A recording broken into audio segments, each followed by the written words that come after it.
फिर से इस प्रश्न को गौर से सुनो, ये सभी का प्रश्न है। कभी कभी भगवान बुद्ध और लाओ से का बोध एक सा लगता है, मगर हैं दोनों एक दूसरे के उल्टे छोर पर। मेरी अपनी समस्या यह है कि मेरा स्वभाव प्रेम से ज्यादा ध्यान पे लगता है। इसमें समस्या कैसी? ये तो समाधान है। छोड़ो प्रेम की बकवास। तुम्हारे लिए बकवास है, उसकी तुम चिंता में मत पड़ो। हाँ, अगर समस्या ही बनानी हो, बिना समस्या के रहना ही मुश्किल पड़ता हो, तो बात अलग, फिर तुम्हारी मर्जी। और मैं सबसे ज्यादा लाओसे से प्रभावित हूं, इसमें भी क्या बुराई है, तो बहुत ही बढ़िया है। बुद्ध को भूल ही जाओ, लेना देना क्या है, लाओसे काफी है। तुम्हारी हालत ऐसी है कि तुम बाएं रास्ते पर चलते हो तो दाएं रास्ता समस्या बन जाता है कि दाएं पर चलते, अगर दाएं पर चलते हो तो बायां समस्या बन जाता। दोनों रास्तों पे एक साथ चलोगे भी कैसे? तुम अकेले हो, रास्ते बहुत हैं, अनेक रास्ते हैं। अगर सब पे चलना चाहा तो पागल हो जाओगे। इतना तो होश रखो कि जो जम जाए उस पे चल जाना है।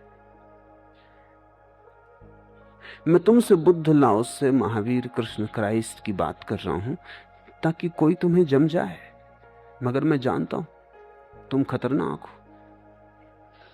तुम बजाय किसी को जमाने के, अगर तुम कहीं थोड़े बहुत जमे भी होगे तो उसको भी उखाड़ डालोगे। मैं तुम्हें सब रास्ते खोले दे रहा हूं ताकि जिससे तुम्हारा तालमेल बैठ जाए वहीं से तुम्हारी मंजिल आ जाए। कोई बुद्ध ने ठेका नहीं लिया है कि बुद्ध के साथ ही जाओगे तो ही पहुंचोगे। लाओस से एकदम बढ़िया रास्ता, ठीक है, तुम चल पड़ो। डगमगाते क्यों हो? जहां समस्या नहीं है वहां तुम समस्या कैसे देख लेते हो? ऐसा लगता है कि बिना समस्या देखे तुम जी नहीं सकते, क्योंकि फिर तुम करोगे क्या? एक मेरे पुराने मित्र हैं, मेरे साथ पढ़े भी, फिर मेरे साथ विश्वविद्यालय में शिक्षक भी थे। कोई 15 साल बाद मुझे मिलने आए, कहने लगे आपकी सब समस्याएं मिट गई, कोई प्रश्न न रहा, तो फिर आप करते क्या होगे?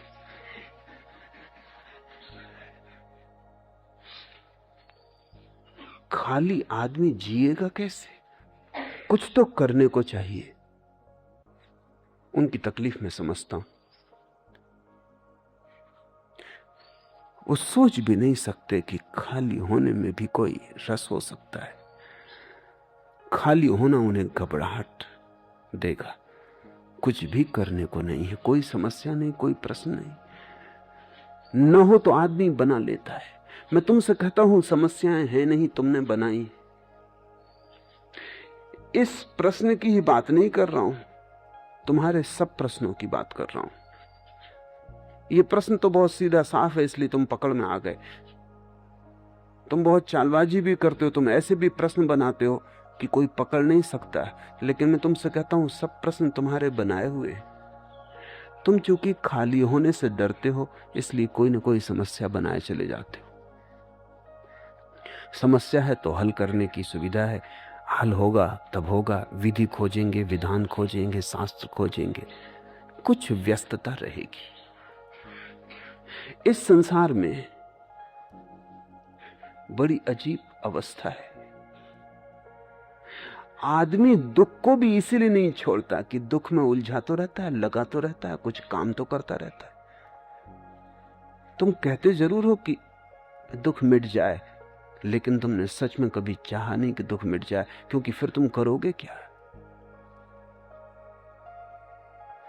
तुम कहते हो अशांति मिट जाए, लेकिन तुमने कभी पूछा कि अशांति मिट जाएगी तो तुम करोगे क्या? नहीं, भीतर एक भरोसा है कि मिटने वाली नहीं है, इसलिए पूछते रहो, कोई हर्जा नहीं, मिटेगी थोड़ी। तुम्हारे सामने अगर एकदम से शून्य का द्वार खुल जाए, तुम भाग खड़े होगे, तुम फिर लौट के ना देखोगे। रविन्द्रनाथ का गीत है कि जन्मों जन्मों तक खोजा परमात्मा को, जब तक न मिला तब तक बड़ी बेचैनी थी और दौड़ थी और तड़फ थी। लोग तड़फ का भी बड़ा मजा लेते हैं, बड़ा प्रदर्शन करते हैं। परमात्मा को खोजने जा रहे हैं, अहंकार की बड़ी तृप्ति होती। कहीं दूर उसकी झलक मिलती तो जन्मों जन्मों तक यात्रा करके वहां पहुंचते, लेकिन तब तक वो कहीं और जा चुका होता। पर एक दिन मुश्किल हो गई, उसके द्वार पर ही पहुंच गए। तख्ती लगी थी, पुराना जोश जन्मों जन्मों का पाने का एकदम चढ़ गए सीढ़ी। सांकल हाथ में ले ली, तभी समझ आई कि अगर वो मिल ही गया तो फिर क्या करेगी। कहीं ये घर सच में ही उसका हुआ, धोखा हुआ तब तो कोई अड़चन नहीं है, फिर खोज पे निकल जाएंगे। खोज भरे रखती है, अगर सच में ही ये घर उसका हुआ फिर। रविन्द्रनाथ की कविता बड़ी महत्वपूर्ण है। लिखा है कि आहिस्ता से सांकल छोड़ दी कि कहीं बज न जाए भूल चूक, कहीं वो द्वार खोल ही न दे। जूते उतार के हाथ में ले लिए कि कहीं सीढ़ियों से उतरते वक्त आवाज ना हो जाए। और फिर जो भागा हूं तो पीछे लौट के नहीं देखा, अब फिर खोजता हूं, हालांकि मुझे उसका घर पता है। उस जगह को छोड़ के सब जगह खोजता हूं, वहां भर नहीं जाता, क्योंकि मुझे मालूम है ये कहीं हालत तुम्हारी भी तो नहीं। जब मैं गौर से तुम्हारे भीतर देखता हूं तो पाता हूं यही हालत तुम्हारी। तुम्हें भी उसका घर पता है, तुम भाग खड़े हुए हो। वो घर तुम्हारे भीतर है, वहां तुम जाते ही नहीं, सब जगह तुम खोजते हो। वहां भर जाते तुम ठिठकते हो, डरते हो। नहीं, कोई समस्या मत बनाओ। अगर ध्यान में रस आ गया तो प्रेम अपने आप आ जाएगा। यही तो मैं तुमसे कह रहा हूं कि दो ढंग है, उनको दो ढंग भी कहना ठीक नहीं। वो एक ही सिक्के के दो पहलू हैं। ध्यान से चलो तो प्रेम अपने आप आ जाता है, प्रेम से चलो तो ध्यान अपने आप आ जाता है। और हर आदमी अलग अलग ढंग से बना है। मोहब्बत के लिए कुछ खास दिल मखसूस होते हैं। ये वो नगमा है जो हर साज पर गाया नहीं जाता। ये गीत है मोहब्बत का जो किन्हीं साजों पर गाया जाता है, सभी साजों पर नहीं गाया जाता। लेकिन यही बात ध्यान के लिए भी सच है। उसके लिए भी कुछ खास दिल मखसूस होते, वो भी ये वो नगमा है जो हर साज पर गाया नहीं जाता। मीरा के साज पर प्रेम का गीत जमा, बुद्ध के साज पर ध्यान का गीत जमा। गाया ये असली बात है, भरपूर गाया, समग्रता से गाया। ध्यान को गाया या प्रेम को गाया, ये पंडित सोचते रहे। गा लिया, गीत अनगाया न रहा। जो छिपा था वो प्रकट हो गया, जो बंद था कली में वो फूल बना। वो जो बीज में दबा था, चांद तारों से उसने बात की, खुले आकाश में गंध फेंकी, दूर दूर तक संदेश दिए, लुट गया, परिपूर्ण हुआ। गीत तुम कौन सा गाओ इसका बहुत सवाल नहीं है। और ध्यान रखना, गीत तुम अपना ही गा सकोगे, दूसरे का गीत तुम कैसे गाओगे। यही तो मैं सतत तुम्हारे सिर पर हथौड़ी की तरह चोट मारता रहता हूं कि गीत तुम अपना ही गा सकोगे, किसी और का नहीं। उधार भी गीत गा के कहीं तुम गायक बन सकोगे। हाँ, मीरा की नकल करके अगर नाच लिए और भीतर कोई प्रेम का रस जगता ही न था, तो तुम्हारा नाच झूठा होगा और झूठे नाच से तुम सच्चे परमात्मा तक न पहुंच पाओगे। नाच थोड़ी पहुंचाता है, नाच की सच्चाई पहुंचाती, प्रामाणिकता, उसकी गहराई। अगर तुम बुद्ध की तरह वृक्ष के बोधित वृक्ष के नीचे शांत बैठना ही तुम्हारा स्वभाव हो तो उससे भी पहुंच जाओगे, क्योंकि बैठना थोड़ी पहुंचाता है, बैठने की सच्चाई। ज़ैन फकीर कहते हैं सिर्फ बैठना काफी है, इससे ज्यादा करने की कोई जरूरत नहीं। जो चुप होकर बैठ गया वो पहुंच गया, क्योंकि जाना कहां है? अपने ही भीतर, अपने ही भीतर उतर जाना है। कुछ करने की जरूरत नहीं है। तुम ये मत समझना कि मीरा नाच के वहां पहुंचती है, नाचने से उसका क्या लेना देना है, या बुद्ध बैठ के पहुंचते हैं, बैठने से भी क्या लेना देना है। कोई भी कृत्य जो तुम्हारी परिपूर्णता से आता है वही पहुंचा देता है, परिपूर्णता पहुंचाती है। और ध्यान रखना, उधारी से तुम न पहुंचोगे। कोई प्राक्सी वहां नहीं चलती, तुम ही जाओगे तो ही। कोई दूसरा तुम्हारी तरफ, तुम्हारी जगह हाजिरी न भरवा सकेगा। तुम किसी दूसरे से न कह सकोगे, वो कोई भारतीय विश्वविद्यालय की कक्षा नहीं है कि मित्र को कह गए कि जब मेरा नाम आए तो कह देना। मैं खुद ही यही करता रहा सालों।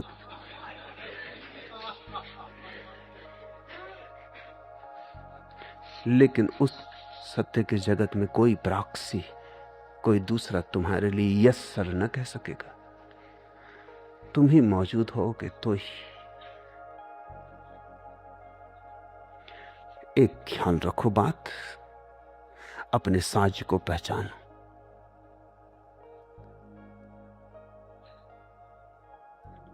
ध्यान से मन लग रहा है तो तुम्हारा साज खुद ही तुमसे कह रहा है कि गाओ गीत ध्यान का। मोहब्बत के लिए कुछ खास दिल मखसूस होते हैं, ये वो नगमा है जो हर साज पर गाया नहीं जाता। पर ध्यान भी ऐसा ही है, हर कोई ध्यान न कर सकेगा। मीरा को लाख कहो कि बैठ जा तू, वो बैठ ना सकेगी, वो बैठना दूभर हो जाएगा। बुद्ध को कहो नाचो, थोड़ा सोचो, उन पे कैसी मुसीबत ना आ जाएगी। तुम कितना ही बैंड बाजा बजाओ, उनके पैर में थिरकन भी ना होगी। तुम्हारा बैंड बाजा सुन के वो और भी आंख बंद करके शांत हो जाएंगे। अलग अलग साज है, अलग अलग नगमे, हर साज का अपना नगमा है। अपने साज को पहचानो, नगमे की नकल मत करना। तुम्हारा साज बजने लगे, गुलाब गुलाब बने, कमल कमल बने, जब वो खुल जाएंगे तो दोनों ही परमात्मा के चरणों में समर्पित हो जाते। एक ही बात ख्याल रहे, इस बात को ही मैं आस्तिकता कहता हूं। जो कहोगे तुम, कहेंगे हम भी, हाँ यूं ही सही, आपकी गर यूं खुशी है, मेहरबान यूं ही सही। परमात्मा की तरफ बस ये एक भाव रहे कि तुम जो कहोगे। ध्यान तो ध्यान, सास से पूछ लेना, वो परमात्मा का बनाया हुआ है। जो कहोगे तुम, कहेंगे हम भी, हाँ यूं ही सही, आपकी गर यूं खुशी है, मेहरबान यूं ही सही। तुम अपनी खुशी बीच में मत डालना। तुम ये मत कहना कि मैं तो प्रेम का गीत गाऊंगा, वही नास्तिकता है। तुम ये मत कहना कि मैं तो ध्यान का ही गीत गाऊंगा, चाहे साज पर बैठता हो या ना बैठता हो, वही नास्तिकता है। जिसने अपनी जिद लानी चाहिए अस्तित्व के विपरीत, वही नास्तिक है। जिसने अस्तित्व को हां कहा, हाँ मेहरबा यूं ही सही, बस उसके लिए मंदिर के द्वार खोले जाते। तुम तर्क भी नहीं कर सकते, बुद्ध से लड़ भी नहीं सकते, और बुद्ध को तुम स्वीकार भी कैसे करो? इनकार भी नहीं कर सकते, स्वीकार करना भी मुश्किल है। इन दोनों के बीच दुविधा में तुम्हारा जीवन हो जाता। तब तुम मानते बुद्ध की और करते अपनी। तब तुम मानते तो यही हो, दीवार पे लिख लेते हो क्रोध पाप है, लेकिन तुम्हारी जिंदगी में क्रोध ही क्रोध लिखा होता है। तुम कहते हो ये तो दीवार पे इसलिए लिखा है ताकि याद रहे, लेकिन जब तुम्हें भीतर ही याद नहीं रहता तो दीवार पे लिखा हुआ क्या याद आएगा, क्या काम पड़ेगा? हाँ, जब तुम क्रोध ना करोगे तब तुम पढ़ लोगे और पछता लोगे, और जब क्रोध आएगा तब तो तुम्हें भीतर की लिखावट भी दिखाई नहीं पड़ती, दीवाल को कौन देखेगा। जियोगे तुम अपने ही ढंग से, मान लोगे बुद्ध की, उससे एक अड़चन पैदा होगी, एक दुविधा, एक द्वंद्व। तुम दोहरे हो जाओगे, तुम पाखंडी हो जाओगे, कहोगे कुछ करोगे कुछ, जो कहोगे उसके विपरीत करोगे, जो करोगे उसके विपरीत कहोगे। इसलिए तो अगर किसी से सलाह लेनी हो तो ना समझ से ना समझ आदमी भी बड़ी बुद्धिमानी की सलाह दे सकता है। अगर तुम किसी मुसीबत में हो, किसी से भी पूछ लो जो उस मुसीबत में नहीं है, वो तुम्हें ऐसी सलाह देगा कि बुद्ध भी सोचे कि शायद हमसे भी ऐसी सलाह देते न बनती। लेकिन जब तुम उस आदमी को मुसीबत में देखोगे तो तुम पाओगे वो तुम्हारा जैसा ही व्यवहार कर रहा है। अपनी सलाह अपने ही काम नहीं आती। कहां भूल हो गई है। मेरे पास लोग आते हैं, वो कहते हैं हमें ज्ञान तो सब है, हमें मालूम सब है कि क्या ठीक है और क्या गलत है, लेकिन ठीक फिर होता क्यों नहीं।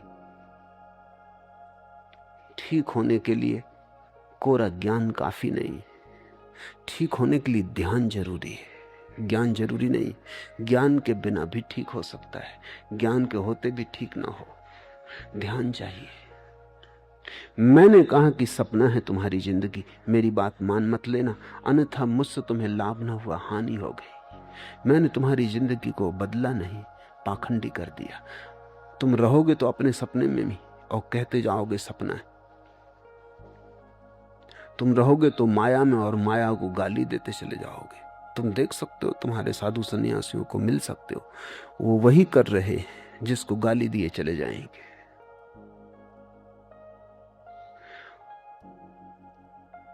स्वाभाविक है ये द्वंद्व, क्योंकि जो वो कह रहे हैं वो शास्त्रों से उधार है, वो उन्होंने स्वयं जाना नहीं। सुकरात का बड़ा प्रसिद्ध वचन है, ज्ञान क्रांति है। जिसने जान लिया वो बदल गया। अगर जानने के बाद भी न बदलो तो समझना कि जाना ही नहीं। ये तो प्रश्न बिल्कुल गलत है कि हम जानते हैं फिर बदलाहट क्यों नहीं होती। ये तो असंभव है। जिसने जान लिया आग जलाती है, वो आग में हाथ ना डालेगा, और अगर डालता हो तो सिर्फ एक ही प्रमाण देता है कि उसने सुना होगा किसी से कि आग जलाती, खुद जाना नहीं है। खुद तो वो यही जानता है कि आग बड़ी शीतल है, और अगर एक आग जला देती तो भी नहीं सीखता, क्योंकि वो सोचता है जरूरी थोड़ी कि दूसरी आग भी जलाती हो, फिर तीसरी भी आग है। जिंदगी में हजार रंग हैं आग के, एक रंग जला देता है तो दूसरा जलाएगा, ये कोई जरूरी थोड़ी है। वो प्रयोग करता चला जाता है और धीरे धीरे धीरे धीरे अभ्यस्त हो जाता है आग से जलने का। फिर जलने की पीड़ा भी नहीं होती, फिर चमड़ी उसकी इतनी जल चुकी होती कि जलने की संवेदना भी नहीं होती। क्रोध का पता भी उन्हीं को चलता है जो अभी नए नए अभ्यास कर रहे हैं। जो पुराने अभ्यासी, उन्हें क्रोध का कोई पता ही नहीं चलता, वो मजे से क्रोध में जीते, जैसे नाली का कीड़ा नाली में जीता, कुछ पता नहीं चलता। तुम उनसे कहो भी कि ये क्रोध बुरा है, वो कहेंगे कि हम तो बड़े मजे में। सच तो यह है, उन्हें अगर क्रोध करने का मौका न मिले तो बड़ी बेचैनी मालूम पड़ती, तलफ लगती। अगर उन्हें 2-4 दिन क्रोध करने का मौका न मिले तो वो पागल हो जाएंगे, वो कुछ ना कुछ उपाय खोज लेंगे, वो कहीं ना कहीं कोई झंझट खड़ी कर लेंगे, वो किसी न किसी से जाके जूझ जाएंगे, तभी उनको थोड़ी राहत मिलेगी। वैज्ञानिक कहते हैं कि पूरी मनुष्य जाति लड़ने को आतुर है, इसलिए तो हर 10 वर्ष में एक महायुद्ध की जरूरत पड़ जाती। इतना क्रोध लोग इकट्ठा कर लेते हैं कि फिर छोटे मोटे झगड़े से काम नहीं चलता, पति पत्नी के झगड़े से हल नहीं होता, वो तो रोज चलता रहता, वो तो अभ्यास है। फिर कोई महायुद्ध चाहिए जहां सब लपटों में हो जाए, जहां विध्वंस करने की पूरी छूट मिल जाए, जहां लाखों लोग मारे जाएं, तब कहीं 10-15 साल के लिए आदमी का मन थोड़ा हल्का होता है। तुम सोचते हो हिंदू मुसलमान इसलिए लड़ते हैं कि उनके धर्म अलग अलग हैं, तुम गलती में हो। तुम सोचते हो हिंदुस्तान पाकिस्तान इसलिए लड़ते हैं कि उनकी राजनीति अलग अलग है, तुम गलती में हो। तुम सोचते हो रूस अमेरिका इसलिए लड़ते हैं कि उनका सिद्धांत और शास्त्र अलग अलग है, तुम गलती में हो। शास्त्र बदल दो, सिद्धांत बदल दो, धर्म बदल दो, लड़ाई जारी रही। हिंदू मुसलमान न लड़ेंगे तो गुजराती मराठी लड़ेंगे, वो दोनों ही हिंदू। हिंदू मुसलमान न लड़ेंगे तो पूर्व पाकिस्तान पश्चिम पाकिस्तान से लड़ेगा, वो दोनों ही मुसलमान हैं। जिन्ना के भूत को भी स्मरण नहीं आता होगा कि ये कैसे हो रहा है, समझ में नहीं आता होगा कि कैसे हो रहा है। मुसलमान मुसलमान से लड़ रहे हैं। छोड़ो पाकिस्तान, दोनों अलग हो गए अब तो। अब बांग्लादेश में बंगला मुसलमान ही बंगला मुसलमान की हत्या कर रहा है। आदमी हत्या में उत्सुक है, बाकी सब बहाने। आदमी मारने में उत्सुक है क्योंकि आदमी जीना नहीं जानता है। आदमी क्रोध के लिए आतुर है क्योंकि आदमी प्रेम की कला भूल गया है। आदमी के साज पर प्रेम का ध्यान का नगमा बजता ही नहीं, साज ही टूट गया है। साज से बस ऐसी आवाजें उठती हैं युद्ध की, विध्वंस की। एक बात ख्याल रखना, पाखंडी मत बन जाना। मैं जो कहता हूं उसे मान लेने की जरूरत नहीं है, उसे जानने की जरूरत है। तुम मेरी मान के आचरण में मत बदलने लगना उसे, अन्यथा तुम सदा के लिए भटक जाओगे। तुम्हारे धर्मगुरु तुमसे यही कहते हैं कि सुन लिया, अब इसे आचरण में लाओ। मैं तुमसे कहता हूं सुन लिया, अब इसे जानो। आचरण की बकवास मत उठाओ, क्योंकि जानने वाले के लिए आचरण अपने आप आ जाता है। आचरण छाया है ज्ञान की, ज्ञान क्रांति है। मैं तुमसे ये नहीं कहता कि आचरण में लाओ, ये तो बात ही व्यर्थ है। मैं तुमसे इतना ही कहता हूं, जो तुमने मुझसे सुना समझ मत लेना कि तुमने जान लिया। मुझसे तुमने सिर्फ सुना, ये एक परिकल्पना है तुम्हारे लिए। मैंने तुम्हें एक कुंजी दी खोज के लिए, खोज तुम्हें करनी पड़ेगी। ये खजाना नहीं है, ये सिर्फ कुंजी है। इस कुंजी को तुम खीसे में रखे रहो, इससे खजाना ना मिल जाएगा। तो मैंने कहा इसको तुम दिशा सूचक संकेत समझो। ये मील का पत्थर है जिस पे तीर लगा है कि आगे जाना है। इस मील के पत्थर को मंजिल मत समझ लेना, यात्रा करना। और मैं तुमसे कहता हूं यात्रा आचरण की नहीं, ज्ञान की। क्योंकि जब ज्ञान आता है तो आचरण अपने से आ जाता है। जिसने ठीक जान लिया वो ठीक हो जाता है। सम्यक बोध सम्यक जीवन की आधारशिला है। इसलिए महावीर ने कहा सम्यक ज्ञान, बुद्ध ने कहा सम्यक दृष्टि। ठीक ठीक दृष्टि बस पर्याप्त है, बाकी तो सब विस्तार की बातें। लेकिन सस्ता मालूम पड़ता है ये मैंने कहा तुमने। जैसे उन्होंने इतने दिन से सुना है तो बड़ी कृपा की, लिख के भेज देते हैं कि हम हजारों मील से चल के आए और अभी तक कुछ नहीं हुआ। तुम हजारों मील से चल के आए हो, इससे तुमने मुझ पे कोई एहसान नहीं किया।